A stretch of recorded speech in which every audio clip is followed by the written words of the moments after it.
Good evening and welcome to the Twiggs County Board of Education meeting. I want to thank all of our in-person as well as our online communities and stakeholders for joining us this evening. It is my pleasure to call the Twiggs County Board of Education meeting to order. Today is Tuesday, December the 9th, 2025, and the time is 6:01. Today we have Cadet Captain Anaya Green. She's going to lead us in the Pledge of Allegiance, after which we have a moment of silence. So let's everybody stand, please.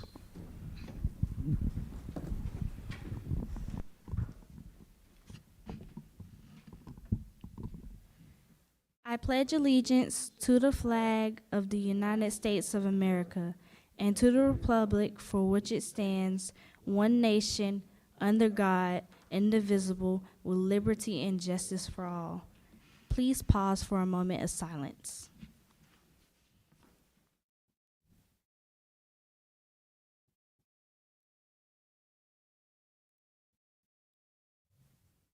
You may be seated.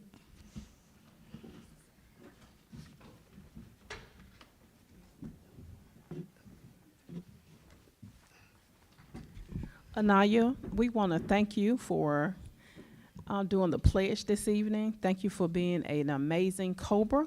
And let me present you with your certificate. She needs her certificate as well.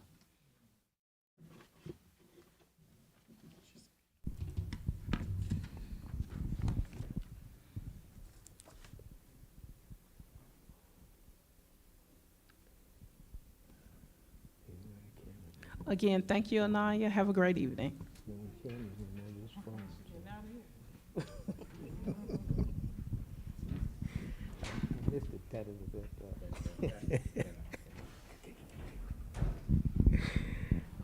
Okay.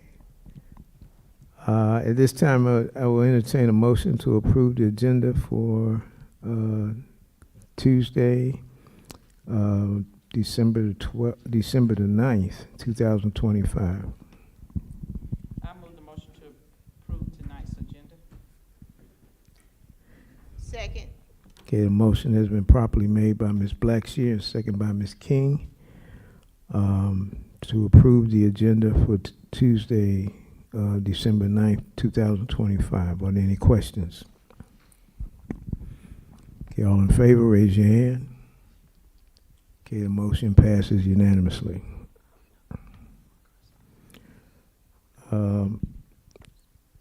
You've all had an opportunity to read the minutes for November the 11th. Are there any corrections? If there are no corrections, the minutes stand approved as distributed. Ms. Blackshear? In accordance with regulations set forth by the Georgia Ethics Commission, it is the duty of every board member to avoid both conflict of interest or interest of such conflict. Does any board member have any known conflicts of interest? Seeing none, Mr. Chair, we will proceed with our agenda. Okay. Thank you, Ms. Blackshear. At this time, do any of the board members have any comments or remarks? I don't think oh, go ahead. I would just like to say happy holidays, Merry Christmas to all of you all, and we thank you. We appreciate all you do for our children. Yeah, and I was just going to say, I probably won't see any of y'all before Christmas, so I want to tell you, encourage you to have a restful Merry Christmas and a Happy New Year. Merry Okay. Christmas, Happy New Year. We love y'all. Keep up the good work. Dr. Bullock? Thank you, Mr. Chair. Vice Chair Rouse, board members, we do have quite a few events that we want to make our community aware of so that they can support our students. Actually, on tonight, over at JES, they are having their Christmas concert. So if you are at home, you still have time to jump in your car and head over to JES. Their concert started at 5:30. And if you like basketball, you actually can go over to the high school because we have a basketball game happening on tonight as well. And that basketball game just started. The girls start at 6 and the boys start at 7:30. So please go out and support our Cobras. Also at JES, their winter ball is scheduled for next week, Thursday at 5:30. That's going to be in their gym, and that's for kindergarten through 5th grade. At Tweeds County Middle School, they'll have their holiday concert also next Thursday, and that starts at 5 p.m. The Tweeds County High School concert starts at 6 p.m., and that's next Tuesday, the following Tuesday, December the 16th. We have lots of athletic competitions going on at the middle school. The Cobras versus Cirrus Academy on Wednesday, December the 10th. Girls start at 5:30, boys at 6:30. Cobras versus Byron Middle School, that's an away game. That's going to be on Thursday, the 11th. Girls start at 5:30, boys at 6:30. Cobras versus Ballard Hudson, that's an away game. That's on Wednesday, December the 17th, and that's girls 5:30, boys 6:30. Our high school also are in full swing with their basketball season. The Cobras versus Central Fellowship is happening tonight, and that's again in the Cobra Pit. So the girls start at 6 and the boys will start at 7:30. The Cobras versus Lake Oconee, that's an away game. That's going to be Friday, December the 12th. The JV boys will play at 4:30, the girls at 6:30, and the boys at 7:30. The Cobras versus Mount DeSales, that's an away game. That's going to be on Monday, December the 15th. The JV boys are at 4:30, girls 6:30, boys 7:30. Cobra versus Tatnall, that's an away game. That's going to be next Friday, December the 19th. The girls start at 3 because that's a half a day for us. So the girls start at 3 and the boys will start at 4:30 next Friday at Tatnall. And the Cobras versus Stratford, that's an away game. And that's next Saturday, December the 20th. The girls will start at 3 and the boys will start at 4:30. And after the holiday break, the teachers will return on Monday, January the 5th, and that'll be for a Teachers Professional Learning Day. And then our students will return on Tuesday, January the 6th. Mr. Chair, that concludes my announcements for the night. Thank you, Dr. Bullock. Welcome.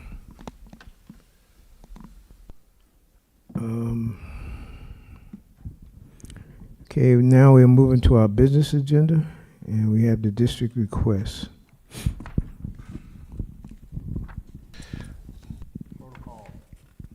Protocol already being established. We do have field trips and one fundraiser we ask the board to approve on tonight. Thank you already for already approving the JES STEAM Club and Beta Club. On the 6th, they traveled. The Beta STEAM Club traveled to Macon for the first Lego League, and the Beta Club traveled to Jeffersonville for the Dysfunction Junction service field trip. So thank you, board members, for supporting those. We ask your approval for the middle high school marching band.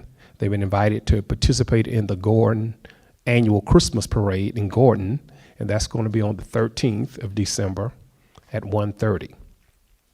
The Communities in Schools program at JES, also they are asking your approval to go to the Communities in Schools location in Dublin on the 13th of December in order for them to participate in the family's Christmas shopping. They have lots of donated gifts that has been given to Communities in Schools, and they've invited our CIS students to participate. Also at the middle high school, they've also been invited to participate at the Christmas at the KWG Resource Center, and that's the same location in Dublin. And again, that's on the same day, the 13th of December. The 4-H asks your approval to go to Eaton, Georgia for the 4-H Fall Forum, and that's on the 13th. And on the 19th, the middle school band asks your approval to prepare for the holiday concert in Jeffersonville. The 12th graders at the high school ask your approval to have a senior lock-in, and that will be in Jeffersonville at the high school, and that'll begin at 7 p.m. on the 20th and go through 10 a.m. the next morning, and that's the senior activity. The high school 10th and 12th graders ask your approval to travel to Warner Robins for the Central Georgia Technical College CNA student ID badges and drug screening for those students who are working on their CNA, and that's on the 12th of January. The Beta Club at JES asks your approval on the 27th of January to again go into Jeffersonville for the Disjunction Junction Service Project. The 10th and 12th graders at the high school ask your approval to travel to Macon for the More Than Scrubs Career in Healthcare Summit, and that's sponsored by Central Georgia Technical College in Macon. That's on the 3rd of February. On the 20th of February, the 10th through 12th graders ask your approval to travel to Macon for the Fly High with Careers in Aerospace. And this is sponsored by Central Georgia Technical College Aerospace Training and Sustainment Center. The dancers and drum line at JES ask your approval to go to Macon for the Mercer basketball game so they can perform during the game. They've been invited on 21st of February to participate in that event. The Beta Club at JES asks your approval to go to Jeffersonville to Bays Haven to do a service project on the 24th of February. The Beta Club asks your approval to go back to Jeffersonville for a Dysfunction Junction service project on 24th of March. And then on the 25th of April, they ask your permission to go back to the Bays Haven in Jeffersonville for a service project. The only fundraiser that we ask your approval on tonight is for the drumline and dancers. They want to do a drumline dancer donation drive, and they will use that funds for equipment and uniforms, and they'll run it through from the 9th of December. That end date should be through May. They want to run it through the 15th of May of 2026. Board members, that concludes our field trip and fundraiser request. Okay. I was curious, what is the senior lock-in?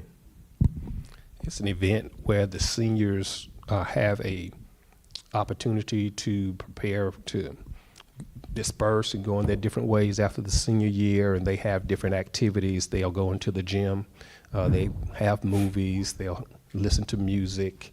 They'll be supervised by teachers and administrators, but they'll just be in that one space all night as a class and to begin there. So they'll be locked in the building? They'll be in the building all night. Okay. I think I can find, anyway. Yes, sir. Okay, thank you, Dr. You're Bullock. welcome.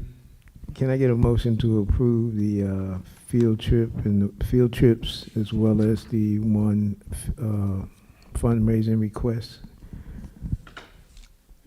I move the motion to approve all the requested field trip and the fundraiser request. Okay, the motion is to approve the field trip and fundraising request given by Dr. Bullard. Is there any discussion or questions? I second it. Okay. Okay, so the motion been properly made by Ms. Blackshear and second by Ms. King. All in favor, raise your hand. Okay, the motion passes unanimously. Okay, what's this we have here? Qualifying fees? Is that on here? Strategic Oh, the review. strategic review. Or did we? Oh, we sure did. We skipped A. Oh, we skipped A. Mhm. Yeah, okay. Yes, sir. missed it on Board mine. of Yeah. Education election qualifying fees. Yes, sir. Okay. Thank you for keeping us on track, Ms. Collins.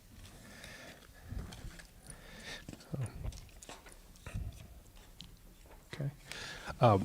Pursuant to OCGA 21-2-2131-1-A, the Twiggs County Board of Education at tonight's meeting, December 9th, 2025, we have to set the following qualifying fees for the upcoming 2026 election year. We have 3 positions on this Board of Education that will be a part of the ballot for the 2026 election year. That's the Board of Education member at large. That's our board chair role. The qualifying fees to run for that role is $270. The Board of Education for District 1, the qualifying fees are $216. And the Board of Education for position for District 3, the qualifying fees are $216. Qualifying for the offices listed will begin at 9 a.m. on Monday, March the 2nd, 2026, and will end at 12 noon on Friday, March the 6th, 2026. Money orders and cash only. I'm sorry, checks. Money orders and checks only. Qualifying for offices will be held at the Twiggs County Board of Elections office, and that's at 425 Railroad Street in Jeffersonville, Georgia, 31044, and that's in room 123. The general primary, nonpartisan, general special election will be held on May the 19th, 2026, and the general election will be held on November the 3rd, 2026.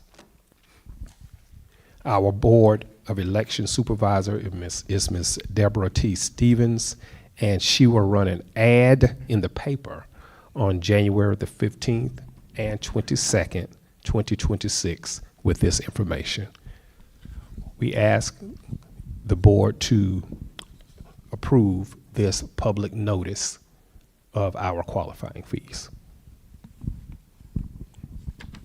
Okay, can I get a motion to approve the public notice of the qualifying fees? So moved. Okay, the motion has been properly made by Ms. King and second by Mr. Butler to approve the Board of Education qualifying fees. Are there any comments or questions? Okay, all in favor, raise your hand. Okay, the motion passes unanimously.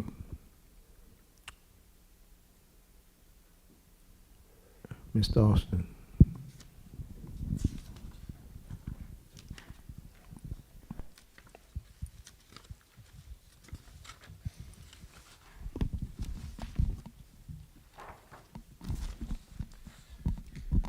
Board Chair, Karstoffen, Vice Chair Rouse, board members, Superintendent Dr. Bullard, constituents in person and virtually.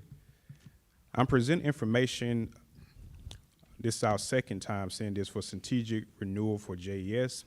The last board meeting we had it for information, and we're looking for this to be an action item on tonight. It does support our vision of generate excellence, one team, one goal, and our mission to inspire, challenge, and prepare all students to compete globally. It supports strategic plan goal number 2, excellence ahead, academics, facilities, and opportunities. As a recap, Strategics is within 48 states, and it supports 91% of the Georgia public schools. There are 2 types of alerts. One is a staff alert, and one is a lockdown campus-wide alert that any member of our staff that's wearing the badge can activate at any time. When it is activated, it does provide notification to administration through a button activation. It empowers everyone that's on the badge. It also has total campus coverage, so this campus, our elementary, middle, high school campuses, and it also provides audio and visual notifications, which we have a device in the boardroom that displays a red glow when it's activated. In addition, at the schools, you'll also hear audio and visual notification through the intercom, screen takeovers, and again, a detailed location for responders. The quote that we received was in the total amount of $41,000. It is over a 5-year term, which will give us the opportunity to pay $8,200 per year over that 5-year term. An updated funding source, updated as meaning that it has been approved by the Georgia Department of Education for us to utilize the funds. We did submit a budget from the last meeting that we've had, and they have provided approval, which means that it's available to draw down once we have approval on tonight. The second item that you see in this budget in the amount of $23,905 will be for a weapon detection device that we can utilize these funds for. And that would balance the budget of $64,905. Are there any questions, comments, or concerns?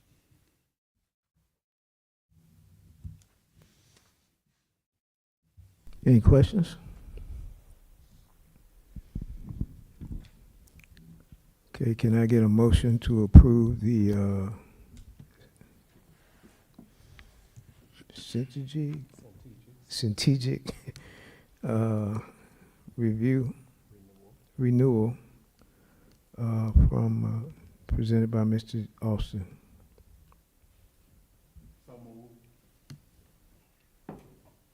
Second. Okay, the motion has been properly made by Mr. Butler and second by Ms. Blackshear to approve the syndic's renewal. Are there any questions or comments? Okay, all in favor, raise your hand. I do have one question, sir. Oh, go ahead, I'm sorry. Mhm. So, it's gonna be paid for, over the 5 years, and we have a way to take care of it. Is there any additional fees that we don't know about? Anything? No, so what you see in that quote will be for 5 years for the Jeffersonville Elementary School. We'll go ahead and pay that with the funds that you've been presented, because those funds end June 30, 2026. Our next renewal for the middle high school and this building is October the 7th, 2026. And at that time, we'll revisit the conversation to get those renewed. Thank you, Mr. Dawson. Yes, sir. Any other questions? Okay, all in favor, raise your hands. Okay, the motion passes unanimously. All right, Mr. Austin, the second reading of the fund balance policy. Yes. Alignment and protocol is established. The policy DCL fund balance has been reviewed for public comment. At this time, we do not have any public comments. It was submitted to GSBA as of the first reading, and through Assembly, we received no additions or removals or edits we needed to do. That in this form that you see tonight, it will be satisfactory for our board policy. And I'll read the purpose only, just to do a brief summary. We have read this in its entirety on the last board meeting. The purpose: the Twiggs County School District has enacted the following policy in an effort to ensure financial security through the maintenance of a healthy reserve fund that guides the creation, maintenance, and use of resources for financial stabilization purposes. The school district's primary objective is to maintain a prudent level of financial resources to protect against reducing service levels or raising taxes and fees due to temporary revenue shortfalls or unpredicted one-time expenditures. The school district also seeks to maintain the highest possible credit ratings, which are dependent, in part, of the school district maintenance of a healthy fund balance. This policy establishes goals and provides guidance concerning the desired level of fund balance maintained by the district to mitigate financial risk that can occur from unforeseen revenue fluctuations, unanticipated expenditures, and similar circumstances. In my professional opinion, to Dr. Bullard, this would need an effective date of July 1, 2026, so that we can prepare the FY 27 budget in order to ensure that it fits this policy, and we can accomplish that during this budget period. Any questions or comments?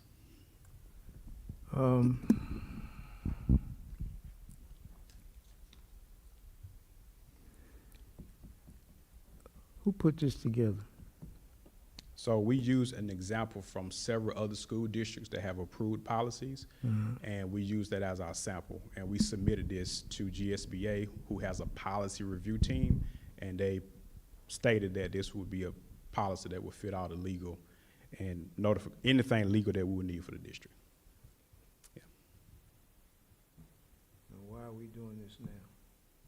Great question. We have been having conversations about our fund balance. We have been having conversations about the health of our finances for quite some time. And one of the things that, just in looking at other districts and just reviewing best practices, this is one of the pieces that we need to have in place.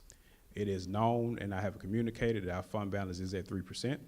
And so also to have the board an opportunity to have a policy that ensures that we stay above that. So the best time is the time that we can bring it. We could have brought it 2-3 years ago, obviously, but we're here now to ensure that we stay in compliance. Okay, thank you, Mr. Austin. I need some clarity. I read through this thing several times, Sure. and Whatever so I I can need to help ask you some questions. Absolutely. And I needed to ask it in conjunction with this, Sure. okay? First of all, as I look at it,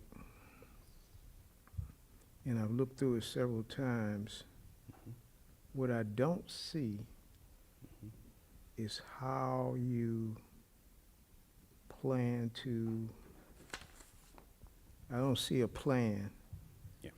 to get a fund balance of, well, 15 to, I mean, not 15, but 5 to 10%. I don't see anything in here that says we're gonna do it, we're gonna accomplish this way. Yep. Now, when I look at the budget, I think you mentioned that it was a zero balance budget. Is that correct? That's correct. Okay, so when you just tell me exactly how you, now, is the fund balance, is the balance at the end of the fiscal year? That is correct. Okay, now we got a zero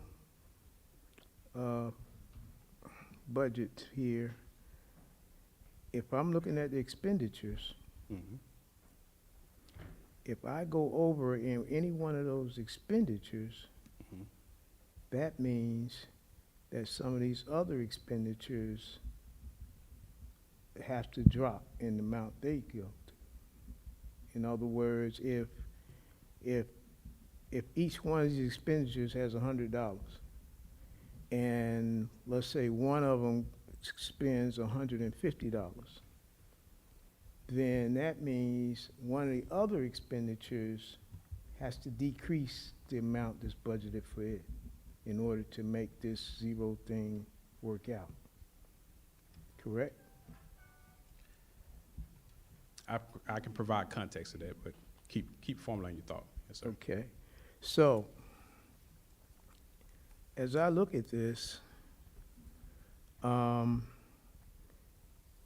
it would have, and I'm looking at the percentages here, and I see already that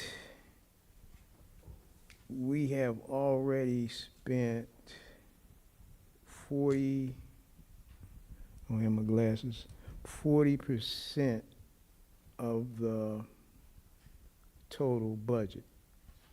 Correct. Is that correct? Mhm. Now, when you had the percentages for each one of these, those percentages are of the amount of money that's allotted for that particular Function. function. Correct. So in order to have 5% balance at the end of the year, theoretically, none of these could go over 95% in their spending. I know that's not realistic, but when you think about it, on average, none of these could spend that whole amount that's allotted to it. Correct? Keep formulating your thought. Yes, sir. Well, I want to know. I want to make sure I'm on the right track here. That is a way to look at it, but I do have context. A Yes, way sir. to look at it. Okay. Yes, sir. But if this thing is zeroed out, unless you're expecting some additional money, then if you go over in any area, then that means another area, you'll have to pull money from another area.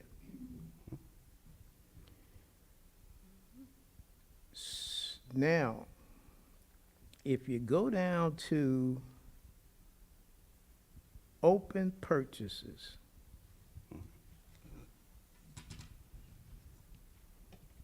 you with me there? Yes, sir. I'm taking notes. Okay, open purchases, there's no money budgeted for open purchases. Right. And you've already spent $62,000, which means you're already in the hole for reaching that 15% balance. I mean, that 5% balance at the end of the year. Because you've already taken away from something, from the main budget, $62,000. Okay. Are we on track to have a 5% fund balance at the end of the fiscal year?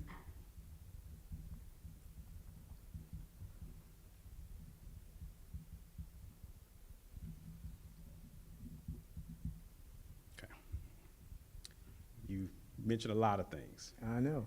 and can I I address spent each a lot of of them? time on it. Go Can ahead. okay, so I'll go back from the top, All and right. I'll go to your last question, if that's All okay. right. Go ahead. All right. So you asked about a plan, and the policy is not designed to have a plan written in it. The way I read the policy, excuse me for interrupting, but the way I Sure. read the policy, that policy kicks in if you fail to meet. Correct. So it requires a restoration plan to be presented. Exactly. That is correct. But my question is, what's the plan to make sure that doesn't happen? That's a plethora of things, and that requires a lot of conversation. Some of those things we have done through what we talked about through attrition, minimizing travel, looking at what we spend and delaying certain maintenance requests and things of that nature. So you're doing that to make sure none of these go to that full 100%. Because that's the only way you're going to make it happen. Yes, we're doing it because our last audit came back and we saw that it was around 3%, which was the FY '22. We talked about that last December. Right. But what I'm That's saying correct. here, I'm talking about this budget right here. Okay, so in order, and again, I'm giving I know it's not realistic, but I'm giving, if any one of these go over 95%, Yeah. you're already in the hole. So let me address that directly. The budget is an estimate. So let's look at the numbers as they are presented. Okay. So you have revenues at 55% right now, which means that you've collected 55% of your revenue and your total expenditures is at 40%. Okay. Right? So you got 15% more revenue coming in at this point in time. I'm with that. Yeah. So your percent of year completed is 42%, which means that we're pacing 2% below. If we spend every month this is the pace that we should be on. Once we go over that pace, if it was like at 48, 50%, then we need to really look at some things because we're definitely off track. So when we look at the bottom line, we're in line to where we need to be at 40%. Now to address your function question, you look at instruction, say 36%. So the measuring stick would be this 36% is below 42%. That can be one way to look at it. Instruction is important because this is majority of our salaries and expenditure for the district. I'm not complaining about any of it. I'm Okay. just saying how the numbers work. Okay, I'm not highlighting this or that or this. Sure. But for the numbers to work, Sure. So the zero-based budget, what that means is that we have to budget exactly the same amount of, right? I understand I that. just want to make sure that's clear Yeah, on I record. That understand it's the that. same amount of revenue, same amount of expenditures. Exactly. There is opportunity where we'll take in more money than we receive. Our goal at every budget, if we was to say we would have $500,000 in our fund balance to budget, we can do that. But that means that we're saying that we're going to add $500,000 to the fund balance. We have to make that a line item in the budget. So the practice that we've used over the years is that we ensure that our revenues that we say we know we're taking in, we make sure that our expenditures match that. Our hope is that midterm, when we look at our midterm allotment, we slow down, we look at things we cannot spend so that we can add to the fund balance. But we don't start in the hole. We want to start balance, and then we work our way to drop down. I understand that. But what I'm saying is, as you get closer to the fiscal year, Correct. the numbers we need to be watching is this 40% down, this 40%, because if the closer that gets to 90% That's correct. or 95%, That's correct. and then it jumps to 96 or 97%, see, I'm talking about toward the end. Okay. So, yeah, so that makes when sense. you give us this thing monthly, I need to keep my eye on where we are. That would be the number you need to look at. Yes, sir. Exactly. Correct. Correct. I just And- want to make sure I'm understanding this Yeah, correctly. we also need to look at the revenue number too, because if that goes to 105%, then you have two numbers to compare. So we're watching the revenue, because we could take in more, because this is very conservative as far as our taxes is concerned. Okay. So we come in at 102, 103%, and we're at 98%. But still, You this need to look at number both right numbers. here, That's correct. when we hit May, It may. if it's riding past 95%, we missing the mark. That is an indicator. That is an indicator. Okay. But we should be having that conversation in March. Well, Yeah, no, we're looking but at May. we need to think about it now. Correct. Because already you spent $60,000 or something that wasn't even in the budget. So let me clarify that. It is in the budget. Our open purchase orders means the state requires us to separate that. They have to see it as a separate line item. It's already accounted for. What it means is that we have the budget for it. We have a purchase order, a contractual obligation to purchase an item. We have not been invoiced for it yet. Once we fulfill that invoice, then it's an expense. It's an accounting procedure. It's not over budget because we don't have a line item here for a budget. That doesn't mean that we overspending $62,000. So Literally, the state- this money hadn't been spent. No, this money has been encumbered. It has been accounted for. It has been something that we're going to spend, meaning we're waiting to be invoiced. But this is not nothing, you're looking at it from the perspective of instruction has $5 million, open purchase order should have $150,000. The state does not require us to put a budget there. They require us to say, if you have anything else on the outside over here that you're about to spend, we need to see that too. So they require us to do that. We have done that for the past 3 or 4 years. But it's not a budget item. It's already accounted for in these line items up here. This is accounted for in all As these. soon as we pay that invoice, it goes back to the line items at the top. one of these. Correct, one of these, depending on what the invoice is. So this is a potential spending. It's potential spending. That is correct. Well, why is it sitting down here on the year-to-date? That's how they want us to break it out. This template is the state template. So they, maybe 4 years ago, they required us to make a separate line item for open POs, because what was happening is that districts had things that was in the background. And then when they fulfill those obligations, it made them go over their budget. So they require us to separate it. So we've already accounted for it in our budget. And, We had to, because that's the only way we can even get into a contractual agreement with someone. and this is part of that 40% already spent? That is a part of the 40%, yes, sir. So when you add everything up, that 62,000 is including that 40%. That's why it sits by itself like that. All right. Well, I'm just trying All great to questions. No, understand these numbers all here, great questions. because the numbers ain't working. All For great me, questions. So let me make sure I understand this. And y'all forgive me for my, I'm getting old, so No, slow no, down. that's- All right. Now, in your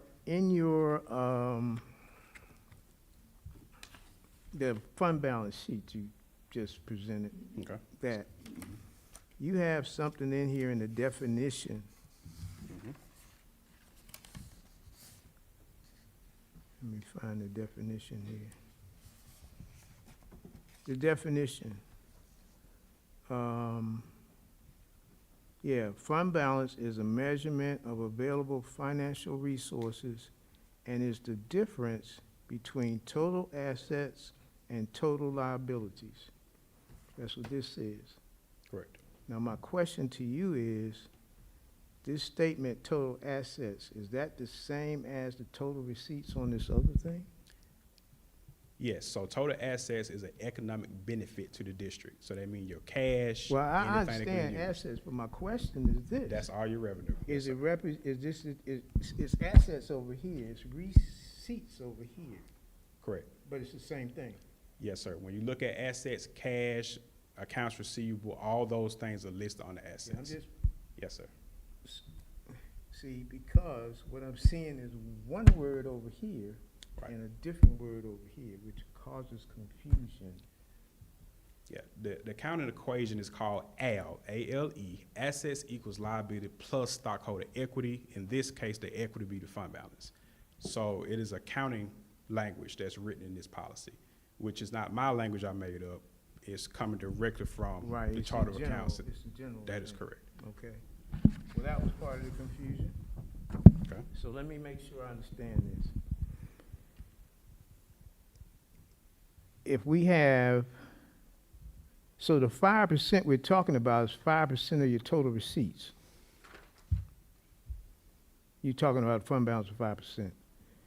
You're talking about 5% of those, of that 10 million. What, 5% of what? What do we talk, when you say 5%, 5% of what?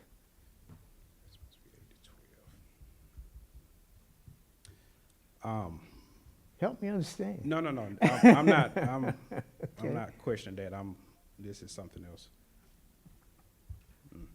All right, so 5% would be of the subsequent fiscal year budget. So, for example, when we approve FY '27, that's the subsequent year, the following year, it needs to be 5% of that budget. So if we have 12 million, then it needs to be 5% of that 12 million for expenditures that we need to have in our fund. Okay, so the 5% is of the upcoming budget? Is of the upcoming budget, yes. Okay. Hence why we want to start at July 1. So when we're preparing for FY '27 budget, we're making sure that it aligns to that. The question you would ask, Mr. Austin, does this FY '27 budget supports our fund balance policy? That's the question. And then we work to ensure that we demonstrate Well, it supports yeah, that. and I just need to understand Yes, what sir. you were taking 5% of. It's Okay. of the expenditures. And it's, but I mean, it's of next year's. It's next budget, year's. Not Yes. this, Not this year, no, sir. okay. All right, so the previous year you would have done, you hopefully would have gotten 5% of whatever you had budgeted coming up in July. or That's correct. whatever. And And that would have been about $500,000. Roughly, yes, sir. Okay. All right, that's all the questions I have right now. No, that is fine. I got a lot of notes, so, I just I got a want to lot of make notes. sure, I'm just trying to understand, that's all. and I want you And to. I need clarity. I want you to. If you ask the question, I want you to. Because when we say be happy you got it. 5%, the question is 5% of what? Yeah. And then when you got an amount that's not, that I don't see is budgeted, Yes, that's a concern. absolutely. And so, anyway, thank you. Yeah. Does anybody have any questions before we?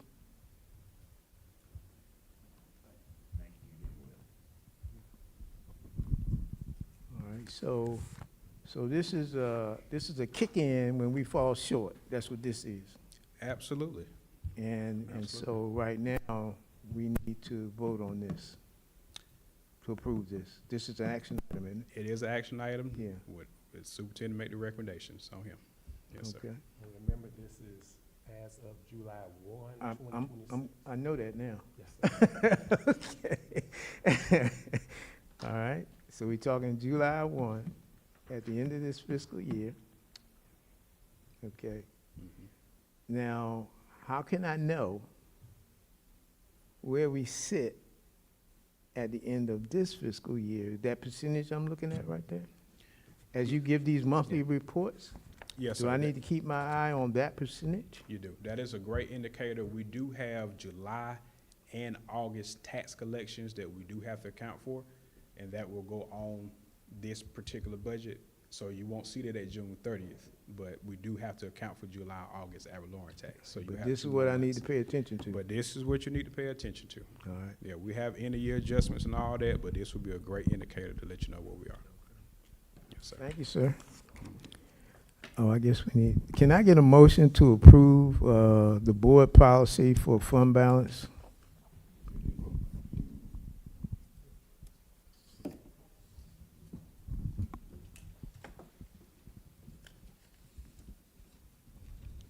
I move the motion to approve the board policy, DCL, fund balance. Okay, can I get a second?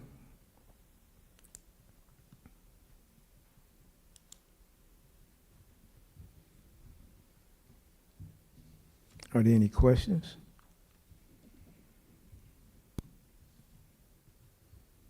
Who did the second? Hmm? Who did the second?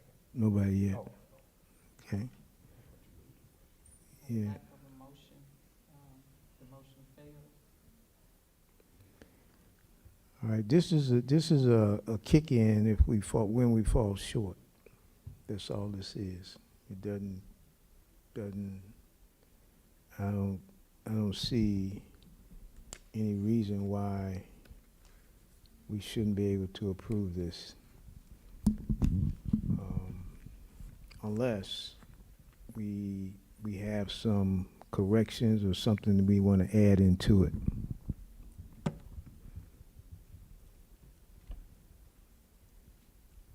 But if I don't have a second, then the motion fails. Thank you, Mr. Austin. You got one more. Oh, yeah, it is. This monthly report. Yes, sir. We talked about this some, but I can officially Yeah. present it, if that's the pleasure of the board. It needs to make sense. Go ahead. All right, so monthly report for month end November 30th, 2025. Mhm. So in our left column, general fund, revenues that we've collected, the total receipts is 55%. Our total expenditures is 40%, and we're 42% in a year. I do want to note that we did receive a good portion of our ad valorem taxes in the month end November 30th. So you see the local tax line is at 2.8 million. So we had a check for 1.9 that came at the end of November. So we are seeing an uptick in our local sales tax. In our debt service fund, we saw an uptick there too. According to the Georgia Department of Revenue, we received $503,000 for the month of November. And for context, we only received about $79,000 in our SPOS collection. what the Georgia Department of Revenue stated is that one vendor in Twiggs County received a large sales tax collection, and that equates to about $50 million that were expended in the county. So we may or may not see something that large again, but our normal inflow is about $79,000 a month in our SPLOS collection. So you do see more revenue there. This debt service fund, I want to highlight that $589,250, that is our total debt obligation for fiscal year 26, and that's $510,000 for our principal payment and the $79,250 for our interest. We have made our interest payment. It was due December the 1st. We paid that before we went out on the break. So we have met our interest obligation at this time. Special revenue funds is at 31%. This is our title, our federal programs. And so what we spend out, we get back in reimbursement. So we have 31% in expenditures and also 31% in revenue. Our capital project funds, going back to, the revenue being more, because we did receive that uptick. So about 7% of that revenue went to this line, and 53% went to debt services. And we have expended $294,633 in our capital projects, with a $76,187 in the month-end fund balance. School nutrition is at 41% revenue and 31% as relates to expenditures, with $88,850 at month-end fund balance. Any questions about the financial report?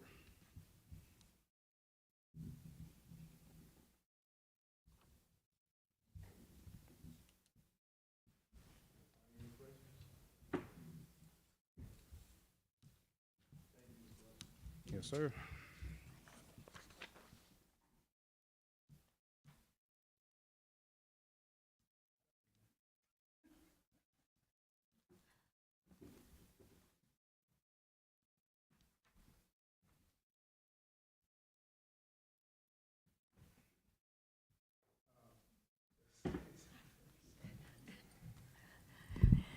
Good evening, Board Chair Karstafen, Vice Chair Rouse, Superintendent Dr. Bullard, our board members, and to those of us that are here tonight and those that are joining us online. I'm going to give you some information tonight about the Georgia Registered Teacher Apprenticeship Program, which is a new program in the last year that is available to many rural Georgia educational agencies. Before I do that, I'd like to share our vision with you, which is generating excellence, one team, one goal. And our mission is to inspire, challenge, and prepare all students to compete globally. And this presentation supports our strategic goals 2, 4, and 5.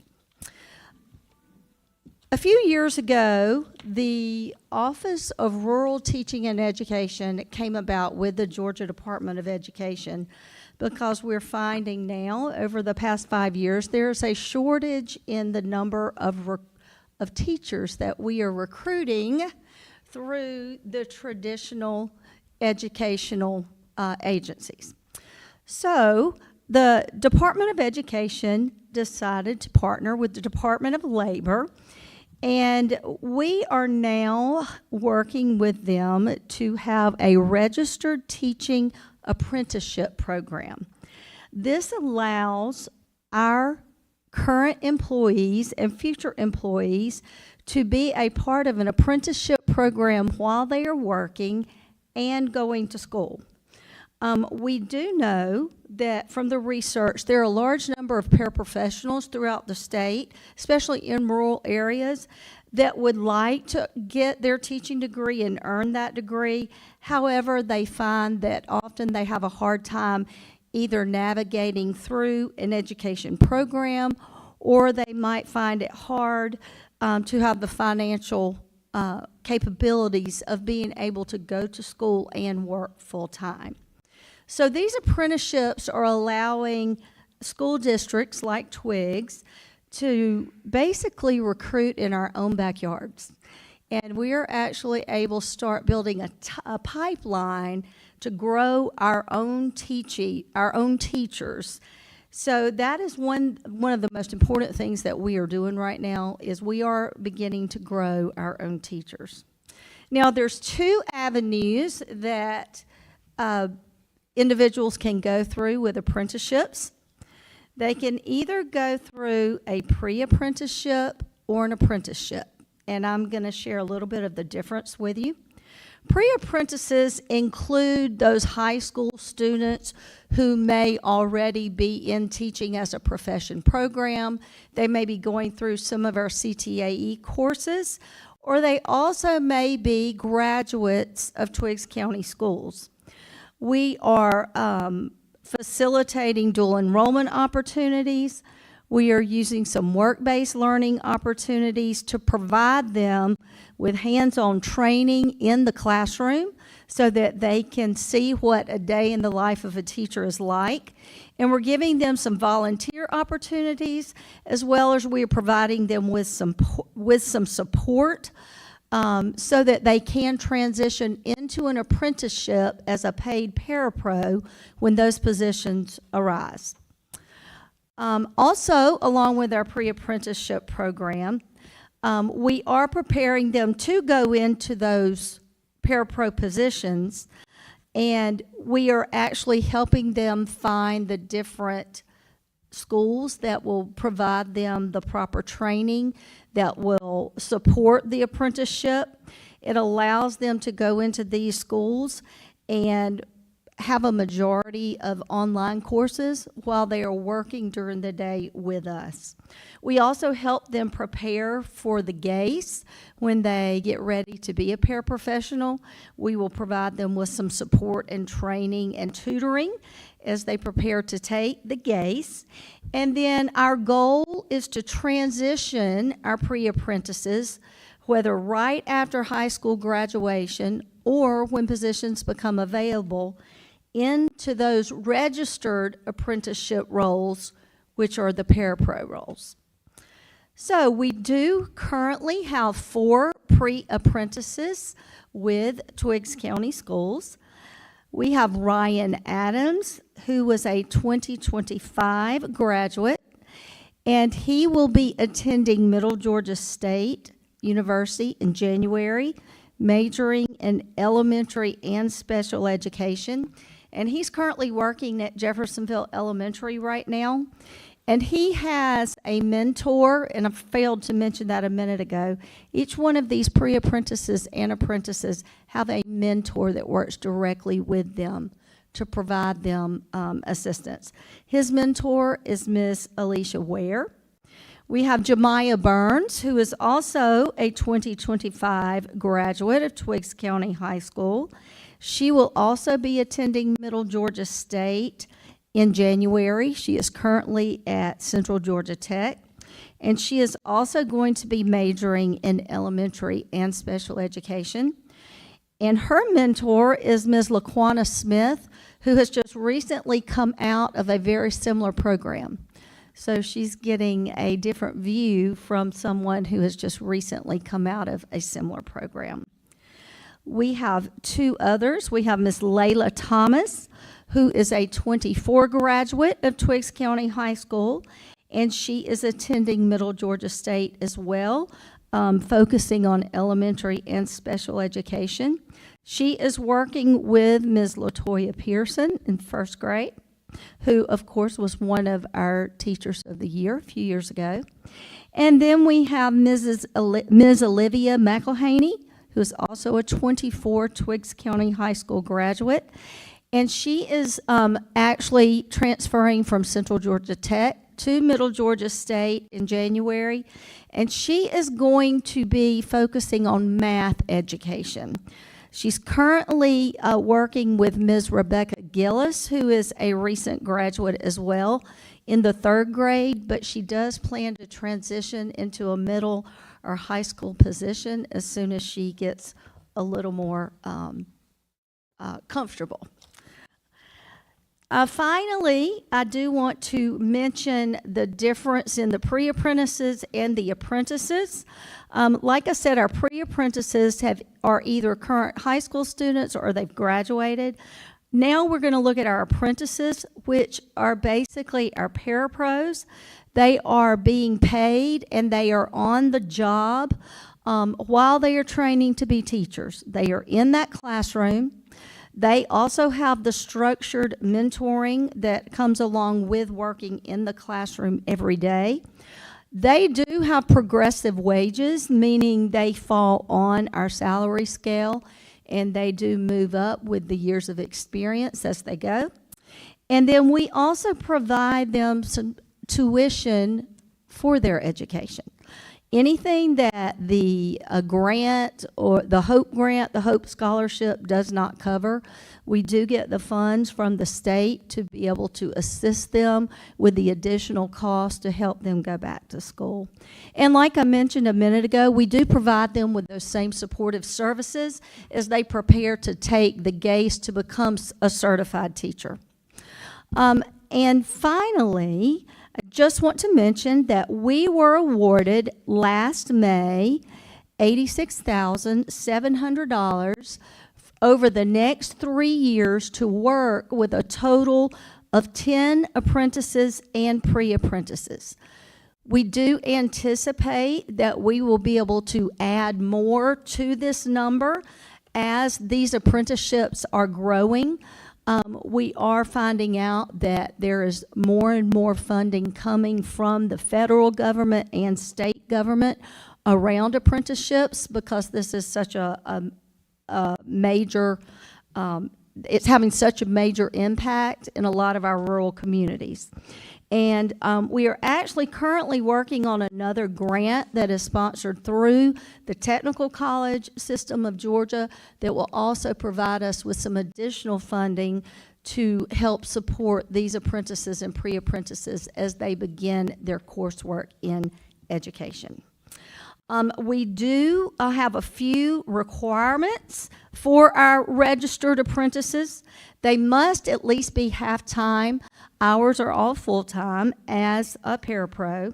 They must make a minimum of $12 per hour, and they are on our parapro scale. A starting parapro with Twiggs County makes approximately $14 per hour. And they must be working on that degree in a Georgia Professional Standards Commission approved education program, meaning they must be in a program within the state of Georgia that the PSC approves as an education program. We do like for them to be in an online program if possible, but I will tell you that most of these programs now, we're working with the different universities, and they are really working with the state as well to make sure that a lot of these programs are online.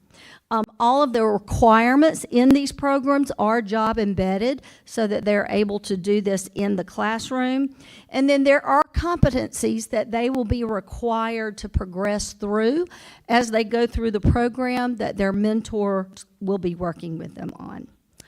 And then if you notice down at the bottom, they can actually transition to a teacher of record after they have gotten 75 credit hours in this program and they've completed 75% of the competencies. And I'll actually mention those in a few minutes. And if you'll turn on over, you'll see that we do have 4 apprentices right now. We have Robin Harris, who is currently a parapro in one of our special ed classrooms, and she is at Middle Georgia State, and she is majoring in special ed, and her mentor is Mrs. Shawanda Stevens.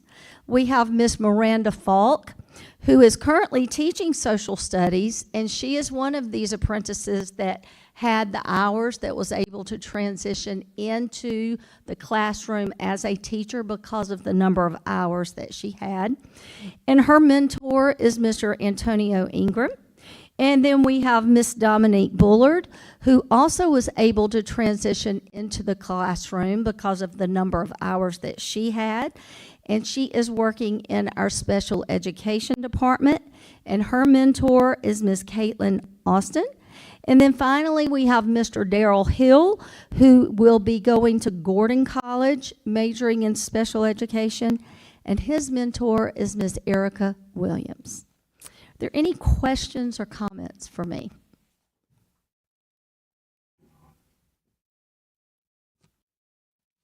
I have one. Yes. My question is, with this, sounds really great, sounds really good with everything that you're talking about. I guess, you just coming in right behind Austin and everything, so I have another question. Sure. Which is, I understand that some of it's gonna be paid for through, the grants, and we anticipate other grants, but how much do we anticipate this is gonna cost us towards our fund budget? It doesn't cost us anything out of our general fund. The only thing that it costs us out of our general fund is when we actually hire them as parapros, and they would be within our allotments. And so the salaries that they would make as parapros / apprentices, that would be the only thing that would actually come out of our quote-unquote pocket. Any other funds that we use as far as helping them with education, even getting books, things of that nature, come through this grant. When do we anticipate those other grants that you talked about, that the state and the Fed will kick in? Do we have any timeline on, when you find out more about that? I'm hoping to know about the grant through the technical college within the next month. And then at the end of the year, as the state begins looking at more and more of these apprenticeships, I will get an update towards the spring, March, April, as to if we would get more funding and get the opportunity to have more apprentices. Right now, I know we have enough for 10 for the next 3 years. But when I go and talk to the Office of Rural Education, they have indicated to us every time we have a meeting that they do anticipate that to grow because of the shortage that we're having coming out of our traditional programs.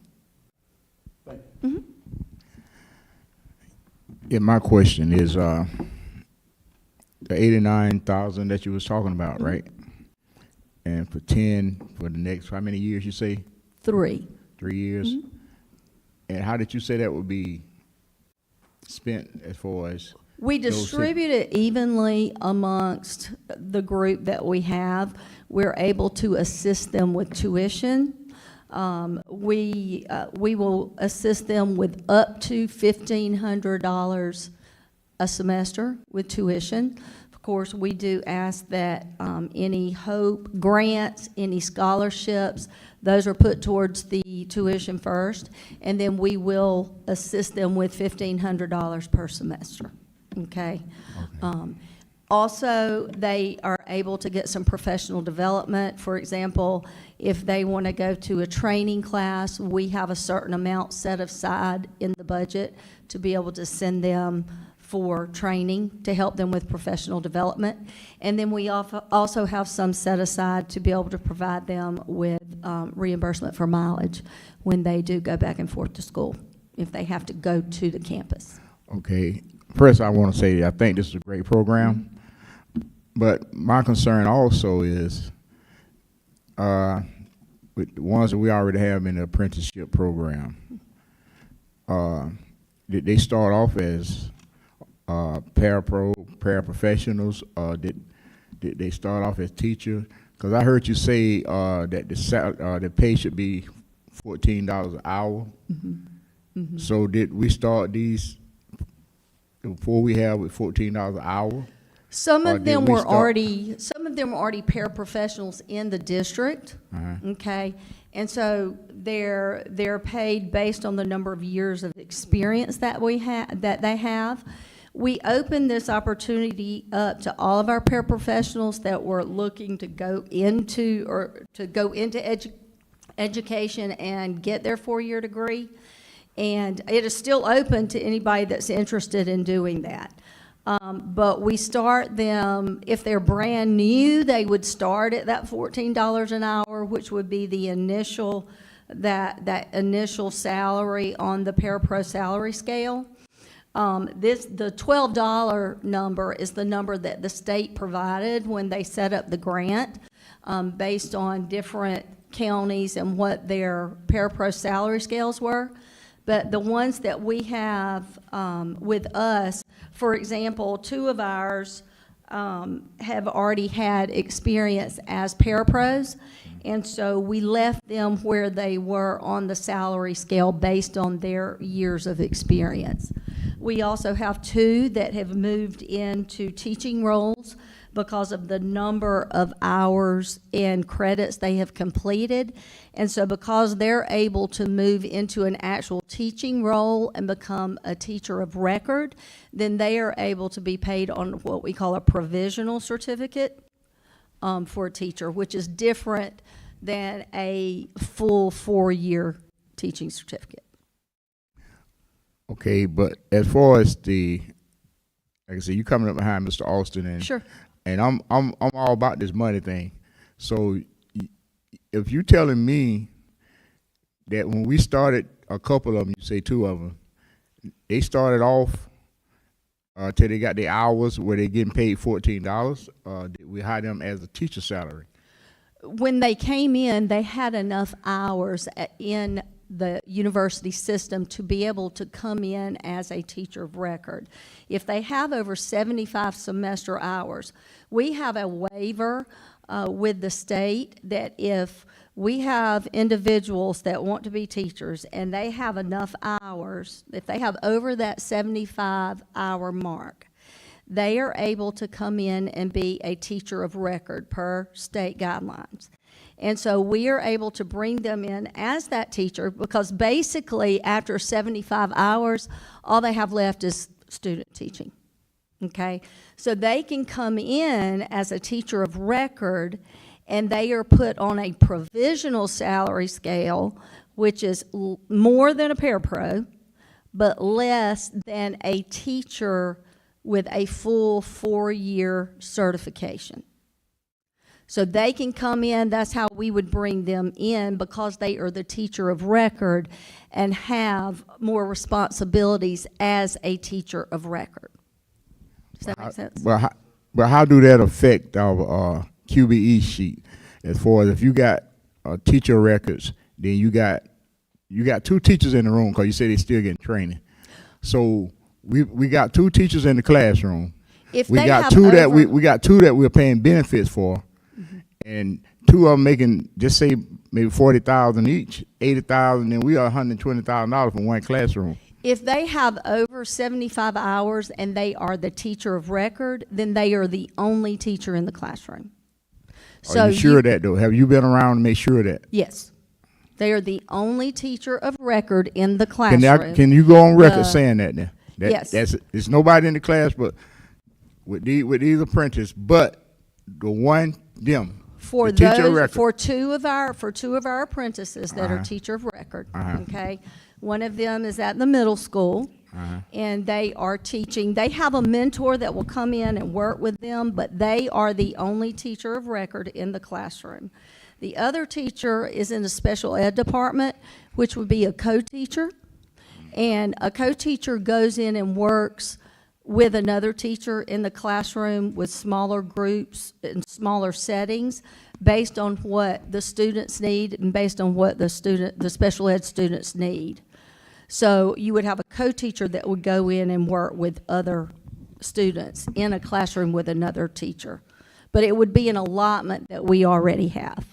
It's not an additional, we're not adding an additional teacher than what we've already been allotted. Does that make sense? I know what you're saying, but it don't make sense to me that if the state allotted us 35 teachers, and we got 42 teachers, we got to pay for that somewhere, right? We're The state not gonna give them no extra money. We are not hiring more than the allotments that we have. Since when? We have the same number of teachers that we have allotments for. That's what we have now? Okay. So how many is that? We have a total, and I don't have it in front of me, Mr. Rouse, but we have a total of about 42 teachers, I think, total on our allotment. I can go back and look. Mr. Austin, do you have that sheet? Okay. I don't have it in front of me, but I do believe we have about a total of 42 teachers. But any teacher that we have in a classroom is going to be within our allotment. Okay. So for all the paraprofessionals, that's coming out local funds then, right? So Yes, I think we do have a few that may be paid out of Title I or federal funds, but a majority of our parapros that we do have would be paid out of our general and local funds.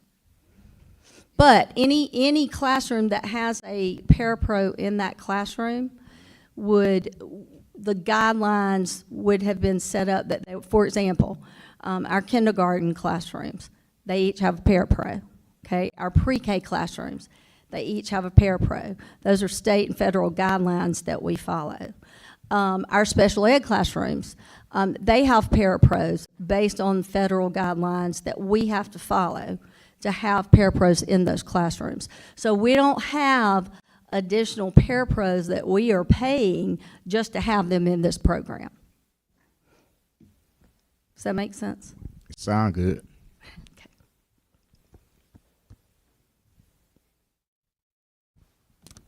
Ms. King, did you have a question? I did. I wanted to know, what date did you have the approval of this apprenticeship?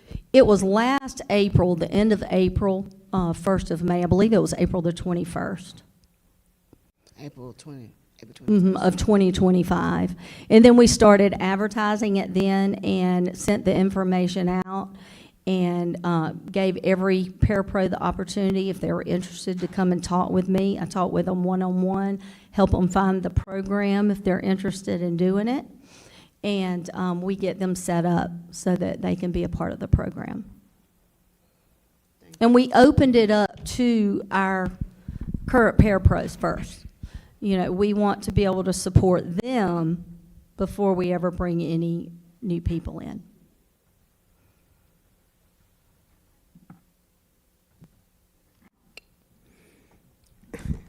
Are there any other questions? Thank you, Ms. Dusty. Thank you. Ms. Reardon?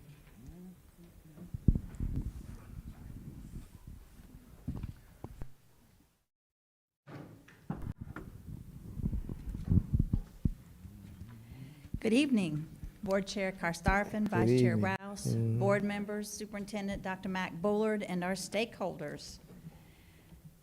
This evening, I'm presenting on our CCRPI public data release. This is a large amount of data that came out all at one time. I want to make sure that we understand what the data represents. So please bear with me through this report. It aligns with our vision, generating excellence, one team, one goal, and our mission to inspire, challenge, and prepare all students to compete globally. It also aligns with our strategic plan goals: 1, learning and wellness for all; 2, excellence ahead, academics, facilities, and opportunities. I've placed before you 3 documents, and that's for later in the presentation. So when I reference those, you'll know what they are. This CCRPI report, CCRPI is College and Career Ready Performance Index. The data is located on the Georgia Department of Education website. I've provided you with the link. You can see all schools across the state, not just Twiggs County schools. To locate the data for Twiggs County schools, you put in the Twiggs County zip code 31044. And it will bring you to all of the Twiggs County Public Schools data. You can drill down to each individual schools. If you can't put in the link, or if the link doesn't work for you, then just Google it. Google CCRPI, and it'll take it right to it. This is what the document looks like when you get here. You see up at the top, you select the year, so you can go back and see previous years. This is for the 2025 CCRPI report. This is reporting on last year's data, which you have already seen the milestone data, and we've talked about what our strengths were and areas we needed to improve on the milestone data previously this year. This page also shows you what our number of students are, number of schools, whether or not we're Title I schools. Also on that same page, you'll see the district demographics. And then at the bottom of that page, you'll see the 3 schools and a summary of the data. And then the rest of this presentation is going to break this data down for you. The first set of data that you will see is CCRPI Content Mastery. This is what was presented to you when we talked about our milestone scores. It addresses whether students are achieving at the level necessary to be prepared for the next grade, for college, or career. This includes achievement scores for English language arts, mathematics, science, and social studies on the Georgia milestones, and the Georgia Alternate Assessment 2.0. Many times you hear that referred to as the GAA test. CCRPI Content Mastery for JES. This is what the report is showing for us. 46.8% of our students achieve the mastery level that they were referencing in the CCRPI, which is down. You'll see the down arrow, and then next to the down arrow in the small print, that's how it shows up on the report, it tells you how far down it went. It went down by 6.1 percentage points. And then you'll see in the next line, it compares us to the state. And then at the bottom, you'll see that it is broken down by the English language arts scores, which is going to be our 3rd, 4th, and 5th graders. Mathematics scores are our 3rd, 4th, and 5th graders, and science is our 5th graders. You also see the participation rate, because some of our data is based on a participation rate. We're required to have a 95% participation rate. If we don't have a 95% participation rate, the scores are penalized as a result of that. But you'll see here we had 100% for ELA, 100% for math, and 96% for science. Then you see Twiggs County Middle School's Content Mastery. 43.5, it was a rise in that score from last year of 3.1 percentage points compared to the state score. You see again it is broken down by ELA and math, both of which rose, and then science and social studies declined from last school year to this, from the previous school year to last school year. Content mastery for the high school is 43.5. It increased by 23.4 percentage points compared to the state. You'll see what the state score is. You see our American literature increased by 30.54 percentage points. Algebra 1 increased by 28.46 percentage points. Biology increased by 17.15, and U.S. history by 17.33. And we are going to return to this data at the end of this report. CCRPI, progress. What is progress? Progress measures how much growth students demonstrate in English language arts and mathematics, as well as how English learners are progressing towards English language proficiency. The English language arts and mathematics indicators utilize student growth percentiles, that's the SGPs, to measure how much growth students demonstrated relative to academically similar students. That's important because this is where you're comparing apples to apples. They're looking at students who are like them, students who are started at the same levels as them. You're not comparing a student who struggles to a student who is gifted. So you are comparing apples to apples with these students. They are compared to, like I said, academically similar students on the Georgia milestones and the categorical growth for students on the GAA. English language proficiency measures whether students are improving within a performance band or moving up compared to into another performance band. And these are our English language learners, is what this is referencing. You will see throughout this report when we're talking about our English language learners, if a district, when the data is disaggregated, has fewer than 15 students in any particular category, it shows up as too few students. So it does not report the data if it falls below 15. We have 2 at the elementary school and 1 in the middle school, so of course we have too few students for any data to be reported on this report. CCRPI progress for JES was 70. It has declined by 2.8 percentage points. You see the state score. You see English language arts at 70.67 and mathematics. And again, you see too few students for our English language learners and their proficiency. That doesn't mean they did not improve. It means they will not report it in this report. Twiggs County Middle School has increased by 11.4 percentage points to 81.4 as compared to the state. They're very closely compared to the state. You see English language arts improved and our mathematics scores both improved. It says none reported, not applicable for the middle school because last year we had no English language learners in the middle school who were taking the access test. CCRPI progress for Twiggs County High School. This is an increase of 11.7 percentile points from last year, from the year before last year. I need to be careful how I say that data so you understand what year we're talking about. You see the state score. You see English language arts does not have a score reported because it's the first time that data was reported. So you don't see whether it increased from the previous year. Mathematics increased by 25.77 percentile points. And again, it says too few students because we did have high school but less than 15 English language learners in that year. And then we go to CCRPI closing gaps. Closing gaps sets the expectation that all students and all student subgroups make improvements in achievement rates.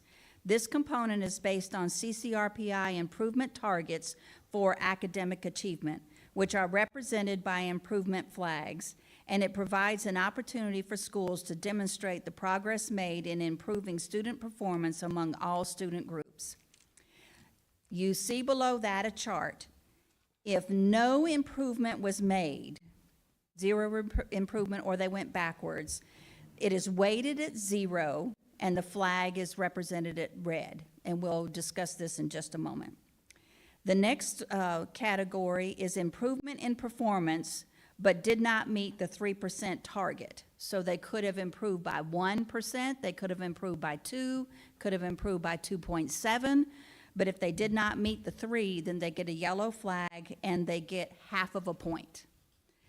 If they met the target, which is set as a 3% target by the state, this is not necessarily 3 percentage points. So we're not expecting them to go from 25 to 28. It is based on a formula that gets them at 3%, and they set the target, the state sets the target, and you can go on the website to see it because it's different in every category. 3% target met means you get a green flag and it's multiplied by 1. And then the 3% target for economically disadvantaged, English language learners, and students with disabilities. Those 3 categories only, they would get a green flag with a gold star in the middle of it, and they would get 1.5 points. This is important for Twiggs County. Twiggs County is a CEP district, so our free and reduced lunch, we are a community eligible program, free and reduced lunch program, so all of our students receive free lunch. So because of that, 100% of our students are considered economically disadvantaged. That's important because our students are going to fall in 2 categories that you see here. So we can get credit in the first set of categories, and we can get credit in this last set of categories for our economically disadvantaged students, which is all of our students.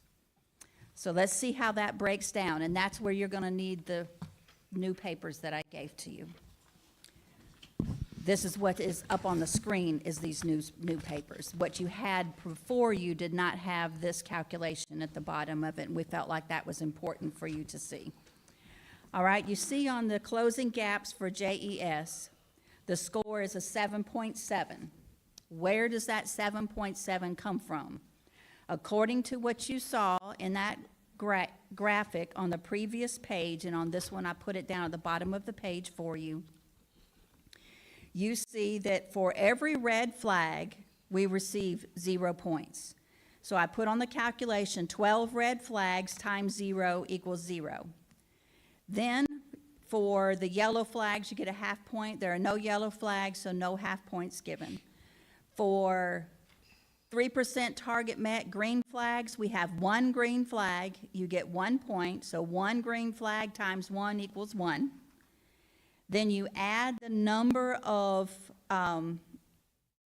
flags, so 12 plus 1 is 13 flags. Then you add the number of points, 0 plus 1 is 1. You take the number of points divided by the number of flags, so 1 divided by 13 gives us 0.0769, multiply that by 100 to get to our percentage, and it is 7.7. Do you see where that came from? So when we're looking at, if you see the categories that are listed there, we're going to get points for all students. If we were to get points in this situation, we did not.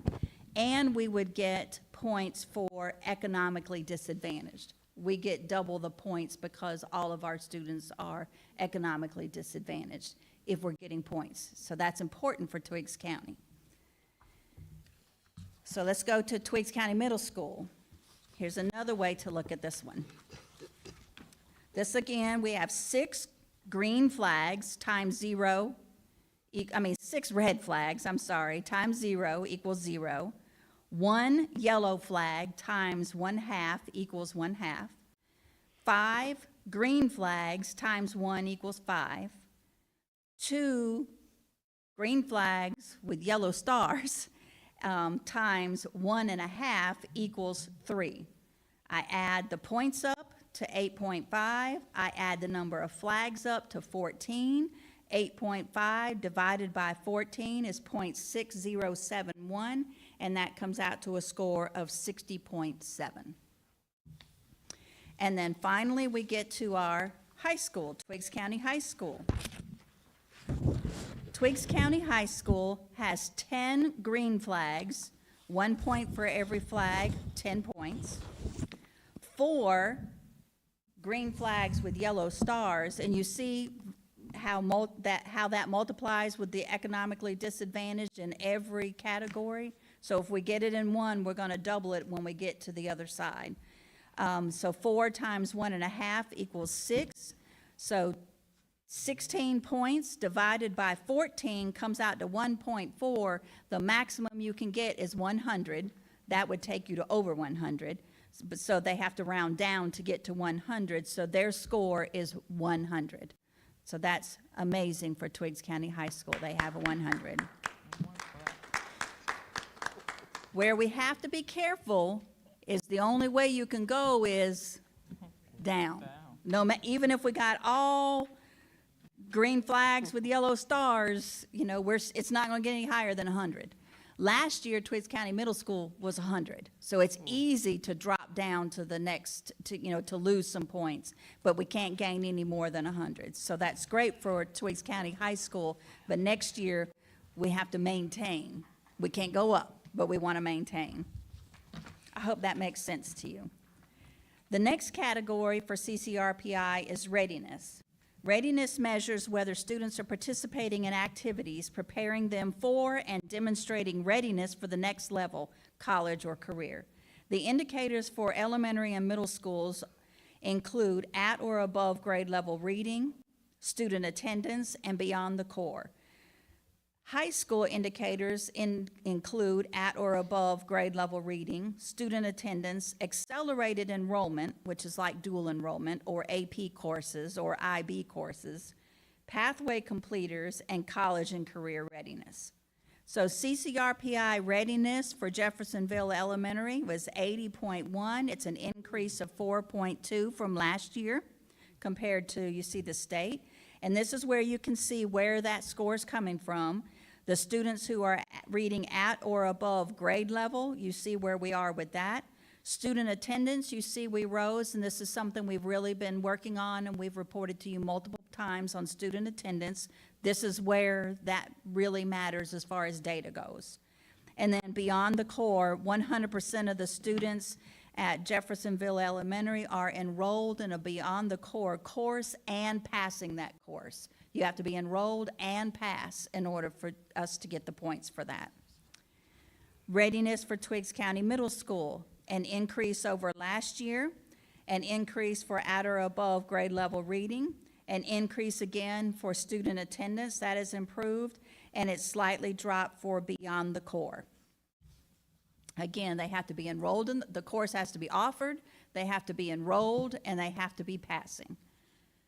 Readiness for Twiggs County High School, that's an increase of 15.2 percentage points from last year, an increase of 33.85 percentage points for at or above grade level reading. That's important for something later. Student attendance increased by 18.04 percentage points, so we're really working in that area. Accelerated enrollment, those students who are in those classes. Then we have pathway completers, which is down slightly from last year, and then college and career readiness is up slightly from last year. And then for the high school, we also have graduation rate, and we already had an extensive presentation on graduation rate. So we've also previously discussed our school and district improvement plans, and you have a copy of all four of those. They are located in the clip, those school improvement plans and the district improvement plan. They were presented earlier this year. We are diligently working on our action steps at the district level and at the school level to improve those items that showed that they needed improvement. But what I wanted to go back and address are our 24-25 Leaders Awards. Twiggs County High School will be awarded the 24-25 Literacy Leader Award because the American Literature and Composition course Milestone had 50 to 70% of its students reading at or above grade level and had a 10-point or higher increase in scores. That's amazing. So Superintendent Woods will be here to present that award to them in the near future. Then Twiggs County High School will also be awarded the 24-25 Math Leader Award because the Algebra Concepts and Connections course Milestone had 50 to 70% of students scoring proficient or above and had a 10-point or higher increase in scores. Also, they will be presented soon. Ooh, that was a lot. Are there any questions?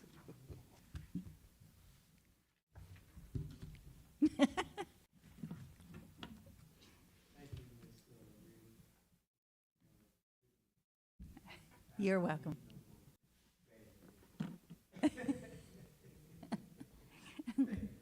You're welcome.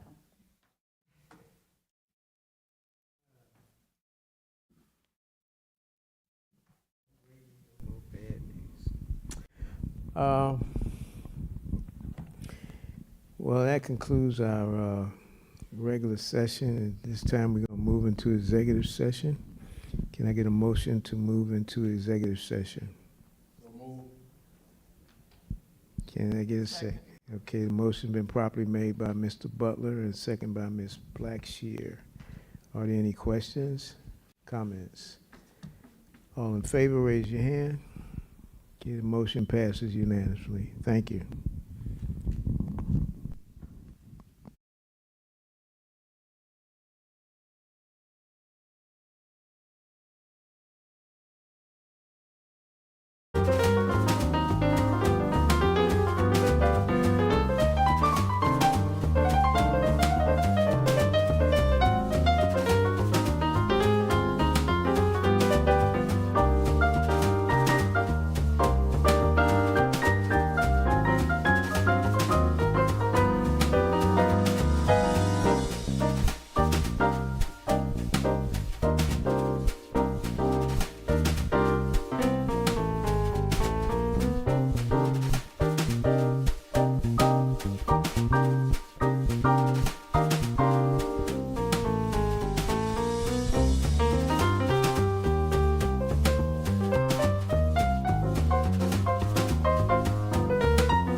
Can I get a motion to return from executive session?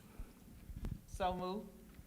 Second. Okay, the motion has been properly made by Ms. Blackshear and second by Ms. King.